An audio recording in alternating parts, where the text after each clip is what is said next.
అన్న జరిగా నువ్వు అన్న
ప్రేమ పెద్దది మన కూడు చిన్నదాయరా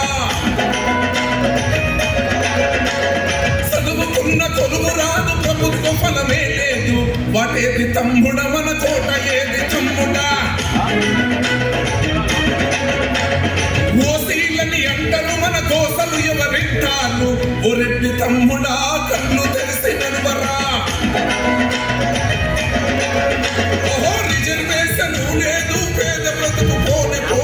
రెడ్డి జాగృతి జెండెత్తి కదులుదామురా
దయచేసి బ్యాక్ సైడ్ ఖాళీ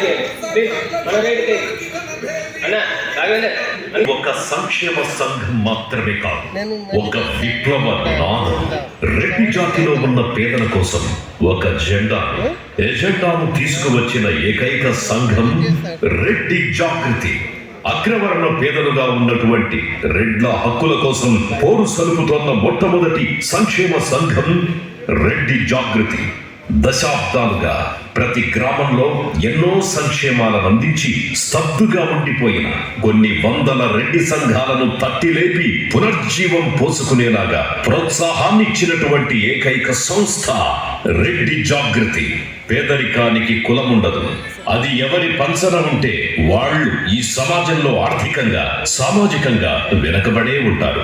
ఏ కులంలో అయినా 100కి 10 మంది ధనవరిగా ఉంటారు అనే ఆలోచనతో పేదలను అన్ని రకాలుగా ఆదుకునే బాధ్యతున్న ప్రభుత్వాలు అగ్రవర్ణ పేదలను మాత్రం అన్ని సంక్షేమాలకు దూరంగా పెట్టడం అనేది గర్హనీయం.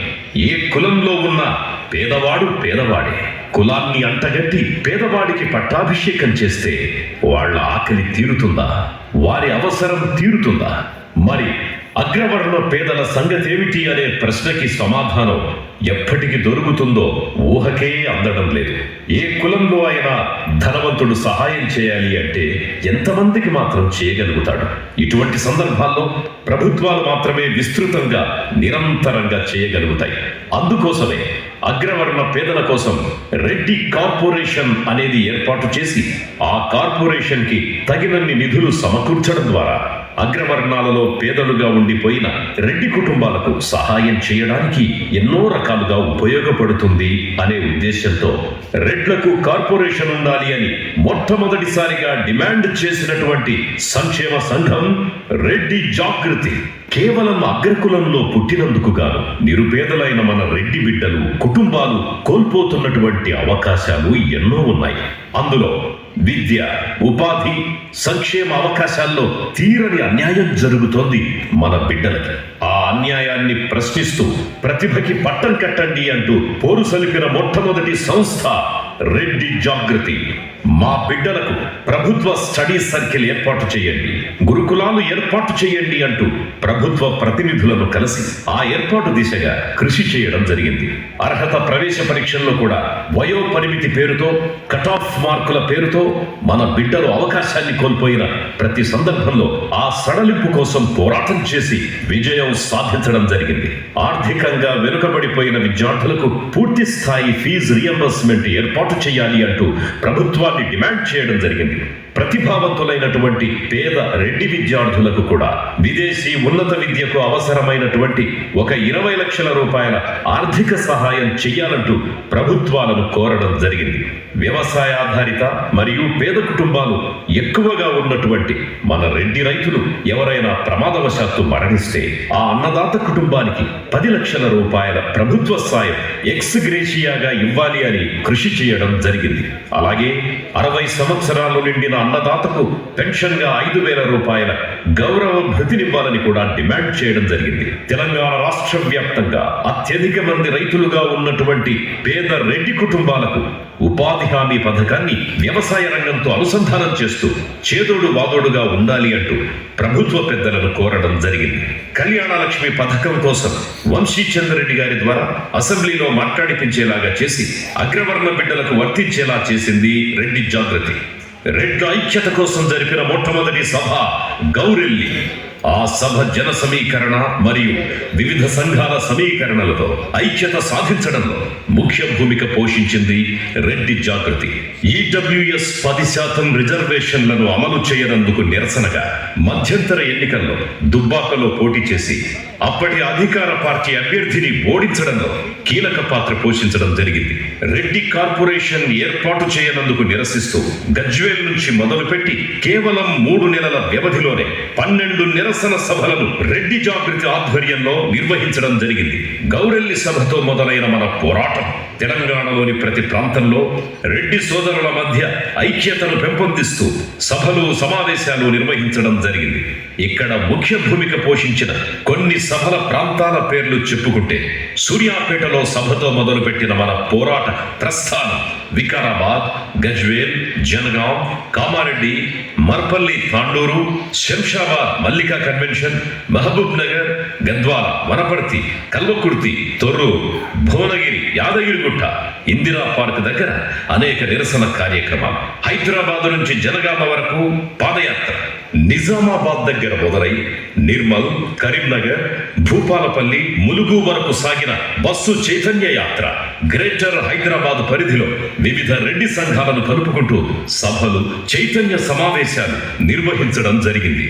ఊరు వాడ, పల్లె పట్టణం, ఎక్కడున్నా సరే ప్రతి రెడ్డి కుటుంబం తలుపు తట్టాలని మొదలుపెట్టిన రెడ్డి జాగృతి ప్రయాణం ఒకవైపు ప్రభుత్వంతో పోరాడుతూ మరొక వైపు చైతన్య సభలతో సమ్మేళనాలతో మేధోమథన సదస్సులతో అన్ని స్థానిక రెడ్డి సంఘాలు మరియు కుటుంబాలతో చేయి కలుపుకుంటూ తెలంగాణ రాష్ట్రం నలుదిశలా విస్తరించి నేడు మహావృక్షమై మీ ముందు సాక్షాత్కరించింది.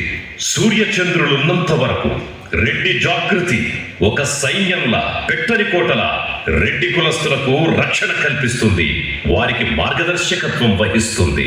రెడ్డి జాగృతి ప్రస్థానం మొదలైన రోజు నుంచి జాతిని జాగృతం చేస్తూ నేటి వరకు రెడ్ల అభ్యున్నతి కోసం అలుపెరగని పోరాటం చేస్తూనే ఉంది, ఉంటుంది. జై రెడ్డి, జై జై రెడ్డి. ధన్య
కనకమణి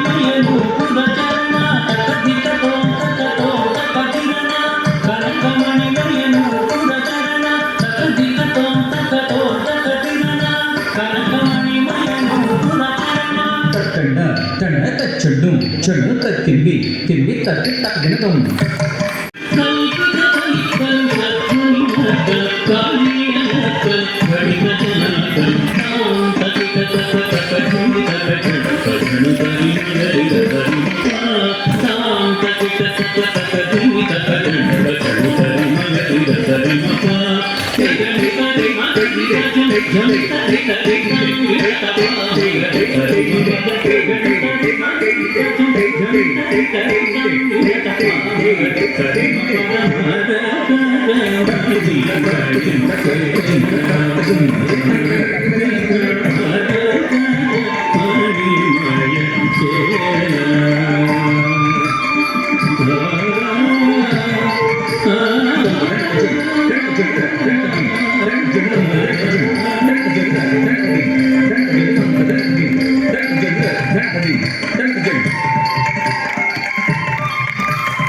అమ్మా చిన్నారులు పాపలు రండి అమ్మా అమ్మ రండి పూజలైనటువంటి మన పొద్దుటూరు ఎల్లారెడ్డి గారు, తర్వాత అదేవిధంగా నాకు ఆత్మీయ అభిమాని అయినటువంటి నేడు దయాకర్ రెడ్డి గారు, వీళ్ళందరికీ కూడా నేను పేరు పేరున శిరస్సు వచ్చి నమస్కారాలు తెలియజేస్తాను. అయితే ఇక్కడ సమయం తప్పు ఉంది, సహోదరుడు కొద్దిగానే నాకు సమయం ఇచ్చిన సమయాన్ని నేను సద్వినియోగం చేసుకుంటాను. మీకు అందరికీ మనవి చేస్తూ ఒక 5 నిమిషాలు ఆలోచించాలని విజ్ఞప్తి చేస్తున్నాను. ఎందుకంటే మనం 84 లక్షల కోట్ల జీవరాశులల్లా మానవులు అనేది ఒక రూపము, ఒక స్వరూపం. అయితే ఏ కులాలైనా సృష్టించబడ్డ కులాలు, పిలువబడ్డ కులాలు.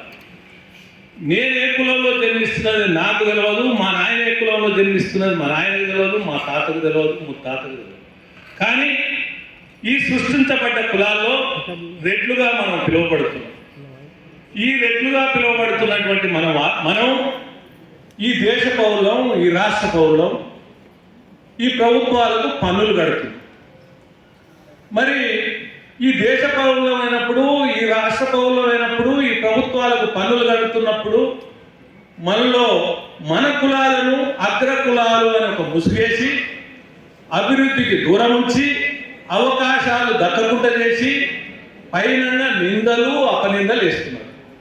అయితే ఇవి ప్రభుత్వాలు అట్లే వ్యవహరిస్తున్నాయి, రాజకీయ పార్టీలు అట్లే వ్యవహరిస్తున్నాయి, మిగతా కులాలు కూడా అట్లే వ్యవహరిస్తున్నాయి. ఈ క్రమంలో మనం ఈ దేశ పౌరులమైనప్పుడు, ఈ రాష్ట్ర పౌరులమైనప్పుడు, ఈ ప్రభుత్వాలకు పన్నులు కడుతున్నప్పుడు మనకు కూడా హక్కులు ఉంటాయి, మనకు కూడా అవకాశాలు దక్కాలి అనేటువంటి పోరాటాలు ఉన్నాయి. కానీ దురదృష్టం ఏమైందంటే మన దాంట్లో మంత్రులు అయినరు, ముఖ్యమంత్రులు అయినరు, శ్రీమంతులు ఉండరు, శ్రీమంతులు ఉండరు. ఎంత పెద్ద రెడ్డి అయినా పేదరెడ్డికి చుట్టం కాకుండా పోయిండు. చుట్టం ఎప్పుడైనా ఓటులు అవసరం ఉన్నప్పుడు మాత్రమే చుట్టం. ఆ ఓటు అనేది ఒకటి వేసిన తర్వాత ఈ పేదరెడ్డిని ఏ పెద్దరెడ్డి కూడా దగ్గరికి రాలి. కానీ మనం కూడా ఒక రెట్లు అనేది కాకుండా రెట్లు ఎప్పుడైనా కూడా హితోలికంగా, సహజీవిగా, సంఘజీవులుగా, సామాజిక స్పృహతో బ్రతుకుతున్నటువంటి వైరుధ్యం గలటువంటి ఈ రెట్ల యొక్క విశిష్టమైన విలక్షణమైనటువంటి గుణాలు ఉన్నాయి. అందుకే అనేక ఉద్యమాలు రెట్లు లేకుంటే ఏ ఉద్యమాలు నడవలే. ఇంతకుముందు మిత్రులు చెప్పారు. స్వాతంత్ర సమరయోధుల ఉద్యమైన, ఆనాడు ఉయ్యాలవాడ నరసింహారెడ్డి చేసిన సాయుధ తిరుగుబాటు, ఏది సిపాయిల తిరుగుబాటు కంటే ముందల మన ఉయ్యాలవాడ నరసింహారెడ్డి స్వాతంత్రం పోరాటం చేశాడు. వెల్లిన రామచంద్రారెడ్డి కానీ, తర్వాత పుచ్చలపల్లి సుందరయ్య కానీ, ఎవరు కూడా వీళ్ళు ఉద్యమాలు చేసేది కానీ రెట్లకి ఇది కావాలని ఉద్యమాలు చేయలే. సమస్త జాతికి ఇది కావాలి, సమస్త జాతికి మేలు జరగాలనేటువంటి ఉద్యమాలు చేశారు. ఆ విశిష్టమైన విలక్షణమైన గుణం ఒక రెట్లకే ఉందని మనం సందర్భంగా చెప్పుకోవడానికి ఎలాంటి అర్థం లేదు. అయితే ఇప్పుడు నేను తెలియజేస్తున్నది ఏంటంటే, మరి మనకు కూడా మనలో కూడా ఆకలి చావులు ఉన్నాయి, మనలో కూడా ఆత్మహత్యలు ఉన్నాయి. మనకు ఓ హాస్టల్ లేవు, ఓ స్కాలర్షిప్ లేవు, ఓ ఫీ రియంబర్స్మెంట్ లేదు, ఓ ఫ్రీ ఎడ్యుకేషన్ లేదు, ఓ రిజర్వేషన్లు లేవు. మరి ఇది ఎక్కడ న్యాయం? మనం కూడా రెడ్లవే కాదు, రెడ్లతో పాటు అన్ని అగ్రకులాలు ఉన్నాయి. అంటే రెడ్లు అంటే అగ్రకులానికి వస్తుంది. రెడ్లు కావచ్చు, బ్రాహ్మణులు కావచ్చు, వైశ్యులు కావచ్చు, క్షత్రియులు కావచ్చు, కమ్మలు కావచ్చు, కాపులు కావచ్చు, బలిజలు కావచ్చు, ఒంటరిలు, తెలగలు, వెలమలు, ముస్లింలు, తర్వాత బుద్ధులు, సిక్కులు, తర్వాత జైనులు, ఇట్లా అనేక రకాలు ఉన్నటువంటి ఈ అగ్రకులాలలో అనేక మంది పేదలు ఉన్నారు, అనేక మంది ఆత్మహత్యలు చేసుకుంటున్నారు, అనేక మంది నిరుద్యోగానికి నిస్పృహకులోనైనటువంటి ఉన్నటువంటి ఈ పరిస్థితులలో మరి ప్రభుత్వాలు మనమే ఉన్నాయి, ముఖ్యమంత్రులు మనమే ఉన్నాం. కానీ మరి ఏం ఒరగబెట్టింది అనేది మనం ఆలోచించాలి. అందుకే నేను ఏం చేసిందంటే ఆనాడు కూడా నేను ఈ ఉద్యోగం ఈబీసీ ఉద్యోగం మొదలుపెట్టినప్పుడు 2003లో ఈబీసీ ఉద్యోగం మొదలుపెట్టిన నేను అప్పటికి కూడా కుల సంఘాలు ఉన్నాయి. ఒక రెడ్డి నాడు ఉంది, ఒక కమ్మ నాడు ఉంది, ఒక కాపు నాడు ఉంది, ఒక బ్రాహ్మణ సభపేరు ఉంది, ఒక వైశ్య శంకరాభరణం ఉంది, ఆంధ్రప్రదేశ్ రెడ్డి సంక్షేమ సంఘం ఉంది, అఖిల భారత రెడ్డి సంక్షేమ సంఘం. అయితే ఎన్ని సంఘాలు ఉన్నప్పటికీ కూడా ఈ సంఘాలన్నీ కూడా ఎల్లాక మాధవరెడ్డి అన్నట్టు పెద్దరికం కొరకు ప్రాకులాడినాయి, ఏదన్నా పదవులు వస్తే అవకాశాల కొరకు కొట్లాడినాయి. కానీ మనలో ఉన్న పేదరికం ఏంటి, మనకు జరుగుతున్న అన్యాయాలు ఏంటి, మన దుస్థితి ఏంటి, మన స్థితి ఏంటి అని ఎవరు కూడా మాట్లాడే సందర్భాలు.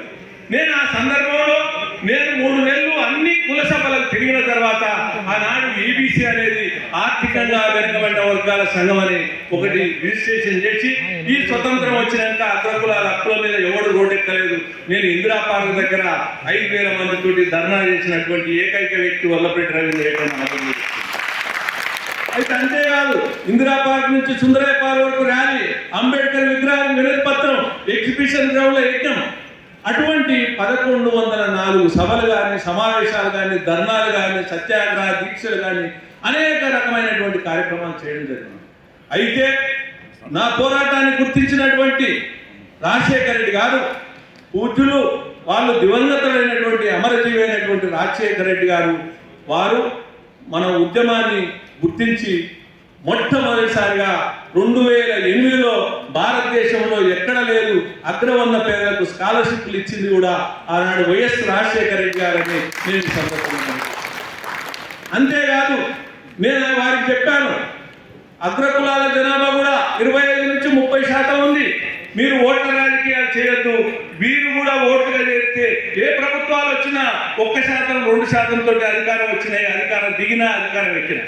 కానీ మిగిలిన వర్గాలకు ఓట్ల కొరకు మీరు కొంగ జపం చేస్తున్నారు, ఇది కరెక్ట్ కాదు. ఈ వర్గాలు కూడా ఏకమైతే మీ ప్రభుత్వాలను కూడా గద్దెదిస్తారని నేను ఆనాడే ప్రభుత్వాలను హెచ్చరించడం జరిగింది. అది గుర్తించినటువంటి రాజశేఖర రెడ్డి గారు 2008-9 బడ్జెట్లో ఉచిత విద్య అంటే ఫీ రియంబర్స్మెంట్ కూడా ఇవ్వడం జరిగింది. అది కూడా రాజశేఖర రెడ్డి గారు. నేను ఎందుకు చెప్తున్నంటే చరిత్రను ఎవరు చెడపలేరు, చరిత్రను ఎవరు తుడపలేరు. నాకు చెప్పుకోవడం చేత కాదు, ఎవరి కిరీటం వాళ్ళే పెట్టుకోవాలంటే ఆ కిరీటం పెట్టుకోవడం కూడా నాకు చేత కాదు. ఎందుకంటున్నంటే కానీ ఈరోజు నాకు ఒక గర్వం ఉంది. ఈ రెడ్డి జాగృతి, ఈ సభ ఏర్పాటు చేయడం, ఈ విధంగా నన్ను ఆహ్వానించడం చాలా ఆనందంగా నేను భావిస్తున్నాను. ఎందుకు చెప్తున్నంటే చరిత్ర ఏదైనా చరిత్రను స్మృతించుకున్నప్పుడే రహదారులు మనం వేసుకోగలుగుతాం, గమ్యాన్ని చేరుకోగలుగుతాం, అది లక్ష్యం వైపు ప్రయాణం చేయగలుగుతాం. అయితే ఆనాడు రాజశేఖర రెడ్డి గారు 2009లో ఒక ఆనాడు ఎన్నికల మేనిఫెస్టోలో చెప్పాడు, అన్ని కులాలతో పాటు రెడ్లను కలిపి EBC corporation, EBC commission, EBC welfare department, EBC study circle ఏర్పాటు చేస్తానని ఎన్నికల మేనిఫెస్టో పెట్టాడు. పెట్టి తర్వాత అతను అమలు చేసే 15 రోజుల ముందరే దురదృష్టం ఆయన మరణించడం జరిగింది.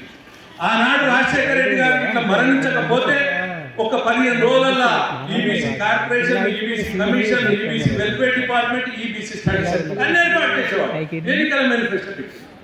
అయినప్పటికీ కూడా ఇంకొకటి చెప్పాల్సిన అవసరం ఉంది. ఈడబ్ల్యూఎస్ రిజర్వేషన్లు అనేది ఆనాడు రాజశేఖర రెడ్డి గారు నేను ఏదైనా చేయగలిగితే ఈ రాష్ట్ర ప్రభుత్వం నుంచి హాస్టల్ ఇస్తా, స్కాలర్షిప్లు ఇస్తా, ఫీ రియంబర్స్మెంట్ ఇస్తా, ఫ్రీ ఎడ్యుకేషన్ ఇస్తా, కానీ రిజర్వేషన్లు చేయాల్సింది కేంద్ర ప్రభుత్వం కాబట్టి నీ పోరాటం ఇక్కడ కాదు ఢిల్లీలో చేయమని నాతో ఢిల్లీలో చేయించాడు ఆనాడు రాజశేఖర రెడ్డి గారు. ఈడబ్ల్యూఎస్ రిజర్వేషన్ల కొరకు నేను పార్లమెంట్ ముందర ధర్నా చేసినటువంటి వ్యక్తిని నేను. అయితే 3 ఉద్యమాలు, రిజర్వేషన్ల ఉద్యమాలు 3 ఉమ్మడి రాష్ట్రంలో మొదలైనవి. ఒక బీసీ ఉద్యమం రిజర్వేషన్ల ఉద్యమైనా, ఎంఆర్పిఎస్ వర్గీకరణ ఉద్యమైనా, ఈబీసీ రిజర్వేషన్ల ఉద్యమైనా, ఈడబ్ల్యూఎస్ రిజర్వేషన్ల ఉద్యమైనా ఆనాడు ఉమ్మడి రాష్ట్రంలో మొదలైనవి. లక్ష్యం వైపు ప్రయాణం అయింది కూడా ఉమ్మడి రాష్ట్రం. ఆనాడు రాజశేఖర రెడ్డి గారు నాకు ఇచ్చినటువంటి ఊతం వల్ల, నేను చేసినటువంటి పోరాటాల వల్ల ఆనాడు మన్మోహన్ సింగ్ గవర్నమెంట్ గారు ఒక all India level EBC commission ఏర్పాటు చేసి దానికి ఎస్ఆర్ సిన్హాను ఏర్పాటు చేయడం జరిగింది చైర్మన్ గా. ఆ ఎస్ఆర్ సిన్హా గారు భారతదేశం మొత్తం తిరిగి వారు ఆంధ్రప్రదేశ్ కూడా వచ్చి తర్వాత తన తుది నివేదికలో ఈడబ్ల్యూఎస్ రిజర్వేషన్ 10% ఇవ్వాలని రికమెండేషన్ చేయడం జరిగింది. ఆ రికమెండేషన్స్ చేసిన నివేదిక ఇచ్చిన తర్వాత అది తాత్సారం చేస్తున్నప్పుడు ముఖ్యమంత్రి రాజశేఖర రెడ్డి గారిని నేను ఆ రోజు అడిగిన, ఇంకా తాత్సారం చేస్తుంది, ఇది పార్లమెంట్లో బిల్లు పెడితేనే బిల్లు అవుతుంది, లేకపోతే మీరు ఎంత నాతో పోరాటం చేసినా, ఎంత రికమెండేషన్ చేసినా ఇది సాధ్యం కాదంటే, వారు ఆనాడు నాకు వీరప్ప మొయిలీ లా మినిస్టర్కి ఫోన్ చేసి నన్ను అక్కడికి పంపించాడు. అయితే ఆనాడు నా లా మినిస్టర్ వీరప్ప మొయిలీ, తర్వాత జైపాల్ రెడ్డి గారు, పురంధేశ్వరి గారు, అదేవిధంగా ముకుల్ వాసిక్ గారు, వీళ్ళందరూ కలిసి 10% రిజర్వేషన్లు డ్రాఫ్ట్ తయారు చేసి వాళ్ళు గవర్నమెంట్కి పంపడం, నివేదిక తయారు చేసి పెట్టడం జరిగింది. కానీ పార్లమెంట్లో బిల్లు పెట్టలేదు. ఆ పార్లమెంట్లో బిల్లు పెట్టకపోవడం వల్ల అది చట్టంగా రాలేదు. అంతలోనే తెలంగాణ లొల్లిలు, తర్వాత రాష్ట్రాలు విడిపోవడం, కాంగ్రెస్ పడిపోవడం ఇదంతా జరిగింది. అయినప్పటికీ కూడా ఈ రిజర్వేషన్లు ఎట్టి పరిస్థితులు సాధించి తీరాలని అనేక పోరాటాలు చేసి సత్యాగ్రహ దీక్ష కూడా మేము ఇక్కడ తర్వాత ఢిల్లీలో కూడా పెట్టడం జరిగింది. ఈ కార్యక్రమం ద్వారా గుర్తించినటువంటి కేంద్ర ప్రభుత్వం ఆనాడు ఈ వేదిక మీద మనకు సహాయం చేసినటువంటి లక్ష్మణ్ కూడా తలుచుకోవాలి. బీజేపీ లక్ష్మణ్ గారు ఈబీసీ స్కాలర్షిప్స్ కానీ, ఈబీసీ ఫీ రియంబర్స్మెంట్ కానీ ఒక బీసీ బిడ్డ కూడా ఉండి అనేక విధాలుగా మనకు సపోర్ట్ చేయడం జరిగింది. ఇదే విషయాన్ని మోడీ గారి దృష్టికి తీసుకుపోయి కిషన్ రెడ్డి గారు, లక్ష్మణ్ గారు ఈ ఈడబ్ల్యూఎస్ రిజర్వేషన్లో ఆల్రెడీ కాంగ్రెస్ గవర్నమెంట్ రికమెండేషన్ తయారు చేసినాయి, ఈ బిల్లు పార్లమెంట్లో పెడితే మనకు ఉపయోగం ఉంటుంది, ప్రజలకు ఉపయోగం ఉంటుంది, పార్టీకి ఉపయోగం ఉంటుందని వారు వివరించి చెప్పడంతో ఆనాడు ఎమ్మటే మోడీ గారు దాన్ని ఆ డ్రాఫ్ట్ను చూసి దానికి ఆకర్షితుడయి 10% రిజర్వేషన్లు పెట్టడం జరిగింది. అది చరిత్ర. ఆ 10% రిజర్వేషన్లు పెట్టినాక కూడా అవి అమలు చేయాలని మన మాధవరెడ్డి లాంటి వాళ్ళు అనేక మంది యోధులై, వీరులై పోరాటాలు చేసి, అంటే మన దగ్గర ప్రజాకంటకుడైనటువంటి కేసీఆర్ ఉద్యమ సంఘాలను కలవనీయకపోయేది. మేము ఉద్యమ సంఘాలుగా ఆనాడు 70 ఏళ్ళ ముసలాయన రోషయ్య కూడా మేము పోతే అపాయింట్మెంట్ ఇచ్చేవాడు, 5 నిమిషాలలో కలిసేవాడు, మాట్లాడేవాడు. అట్లనే రాజశేఖర రెడ్డి కూడా ఉద్యమ సంఘాలకు చాలా ఇంపార్టెంట్ ఇచ్చేవాడు. కానీ ఈ కేసీఆర్ కలవనీయడు, కలుసుకోడు. 2 సార్లు కేసీఆర్ కలవడం జరిగింది నేను 9 సంవత్సరాలు. 1 కళ్యాణ లక్ష్మి కొరకు రిప్రజెంటేషన్, 2 ఈడబ్ల్యూఎస్ జీవోదయం అని. దట్టు కూడా ఆ ఆయన కలవడానికి కూడా నేను జానారెడ్డి గారి ద్వారా ఫోన్ చేయించుకొని వారిని కలవడానికి రిప్రజెంటేషన్ ఇవ్వడం. అంటే నేను ఎందుకు చెప్తున్నంటే, ఒకటి మాత్రం తెలుసుకోవాల్సింది ఏంటంటే, అంతిమంగా 2 రకాల మన దాంట్లో ప్రతి కులంలో ఉన్నోళ్ళు ఉన్నారు, లేనోళ్ళు ఉన్నారు. రెడ్డల్లో కూడా కొంతమంది మన ప్రతిభను, మన యొక్క పరువును, మన యొక్క ప్రతిష్టను భంగం కలిగిస్తున్నది కూడా చెప్పక తప్పదు. ఎందుకు చెప్తున్నా, భోజనం ఉంటుంది. అన్నగారు మాట్లాడిన తర్వాత భోజనానికి వెళ్దాం. తర్వాత వచ్చిన తర్వాత ప్రతి ఒక్కరిని కూడా సన్మానించుకుంటాం. మీకు అవకాశం ఇస్తాం. మన గోపాల్ రెడ్డి అని వచ్చిండు, ఎల్మినేట్ మోహన్ రెడ్డి అని వచ్చిండు, మా ఎల్మినేట్ సుమన్ రెడ్డి వచ్చిండు. ఎలిమెంట్ సుమారు భోజనాల తర్వాత అందరిని సన్మానించుకుంటాం. మీ యొక్క సమాచారాన్ని కూడా సమాజాన్ని పంపిద్దాం. సుమన్ రెడ్డి గారు వేదికపై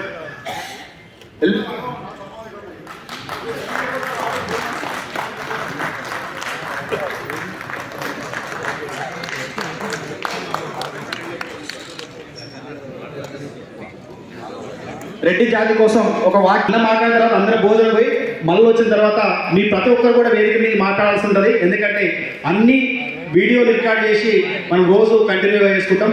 అక్కడ జనగాం నుంచి కూడా వచ్చింది, జ్యోతక్క కూడా వాళ్ళందరూ మాట్లాడుతాం. గౌరవనీయులు తెలంగాణ రెడ్డి సంఘం అధ్యక్షులు బద్దూరు వెంకటేశ్వర రెడ్డి వచ్చారు. అన్నగారు కూడా వేదిక మీకు రావాల్సిన స్వాగతంగా ఆహ్వానిస్తూ ఉన్నాం. నల్ల సంజయ్ రెడ్డి కూడా వేదిక మీకు రావాల్సిందిగా విజ్ఞప్తి చేస్తూ ఉన్నాం.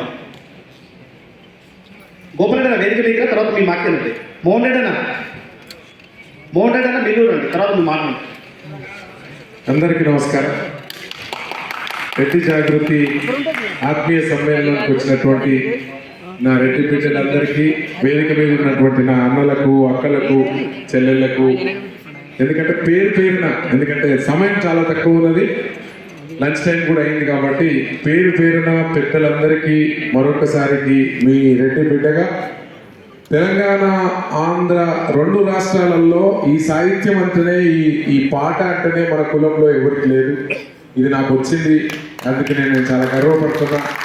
అయినప్పటికీ ఏ కుల సంఘానికైనా కూడా ఫలాని నల్గొండ గద్దరు నర్సిరెడ్డి పాడితే బాగుండు అనే కాడికి తీసుకొచ్చాను ఈ గొంతునంటే ఇది మీ బిడ్డగా నేను గర్వపడుతున్నాను. మరీ ముఖ్యంగా నేను చాలా రోజులుగా నేను చూస్తా ఉన్నా, మన దయాకర్ అన్న కానీ, మన బుట్టన్ మాధవరెడ్డి అన్న కానీ, అక్క పేరు మర్చిపోతాను సార్, ఏమనుకోవద్దు, అక్కలు మా పిన్ని ఇక్కడ ఉన్నది, మా అన్న పెద్దన్న ఉన్నాడు, వచ్చేవరకే ఘాటుగా వినిపిస్తుండే. ఎక్కడ ఉన్నాడు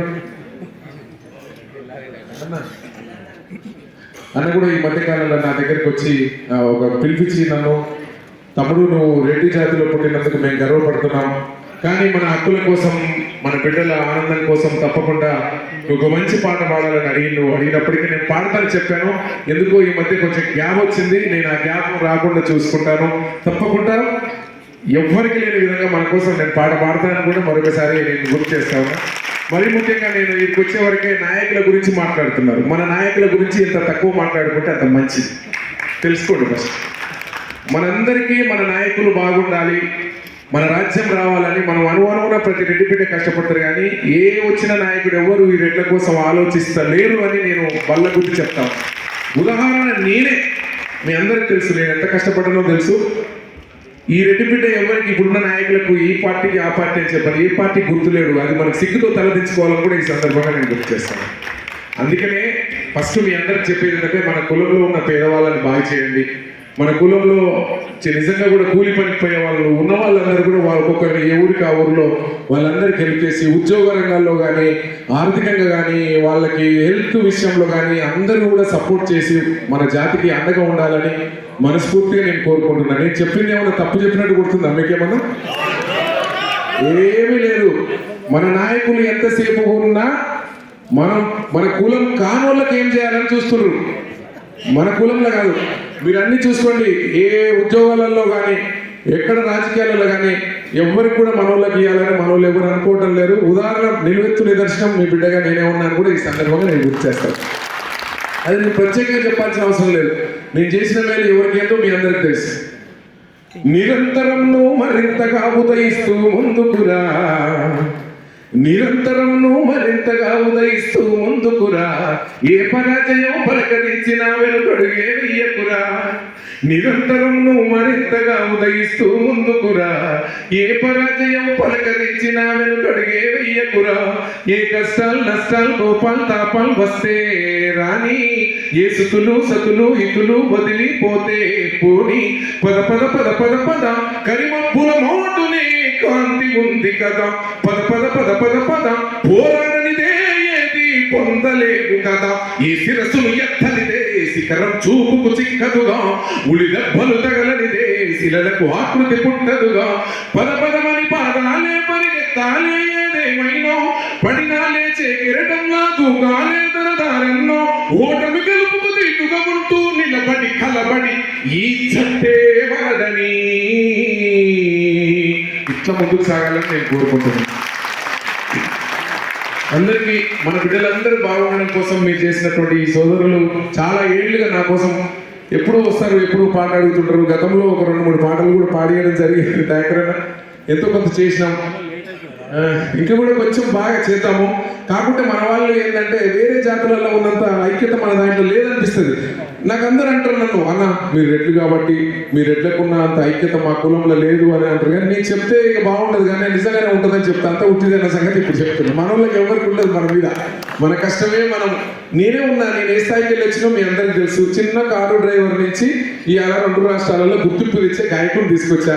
ఎవరన్నా చేశారా నాకు? ₹1 ఎవరైనా ఇచ్చారా? చెమటల్లో తడిసేవాడికే చిక్కని శిఖరాలు ఉండవు, చైతన్యం ప్రబలిన చేతల ధాటికి ఓటమి నిలబడదని చెప్పి నేను ఈ స్థాయికి వచ్చి ఇక్కడ నిలబడి మేము ముందు మాట్లాడుతున్నాను కూడా ఈ సందర్భంగా చెప్తాను. ఏ మొక్క చెట్ట ఎదగదు ఎండావానను దాటి, ఏ మొక్క చెట్ట ఎదగదు ఎండావానను దాటి, ఎలుగెత్తి వెలుగులమవుదాం ఎన్నాళ్ళు ఉంటుంది ఈ చీకటి, ఏ ఊరు నోరే విప్పి చెప్పదుగా తన తోటి, తన రుణమును తీర్చక చేద్దాం బాధ్యత చేద్దాం మదొక్కటి, ఆనింగి నేల గాలి నీరు నిప్పూపి నీకు సైన్యాలై తోడుగా రావా గమ్యం అందే వరకు, తనువున నిలువున గాయాలైనా ఎప్పుడు తిరిగి రాకు, నలుదిక్కులు నలుపవుతున్నా నడి రాత్రి కమ్మేస్తున్నా నిక్కచ్చిన నక్షత్రంలా పొడుచుకు రావాలే. ఇది రెడ్డి బిడ్డ దమ్ము, ఇది మన చైతన్యం, ఇది మన పోరాటం కూడా ఈ సందర్భంగా నేను గుర్తు చేస్తా ఉన్నా. ఇట్లాంటి కార్యక్రమాలు ఏదైనా పెట్టినప్పుడు ముందుగానే నాకు తెలియజేస్తే నేను వచ్చి ఎక్కువసేపు ఉండకుండా ఉన్నంతసేపు అయినా ఉర్రుతల గురించి మంచి మాటలు చెప్పి మనందరిలో చైతన్యం నింపడానికి నేను సిద్ధమని కూడా ఈ సందర్భంగా తెలియజేస్తూ సెలవు తీసుకుంటున్నాను. Thank you.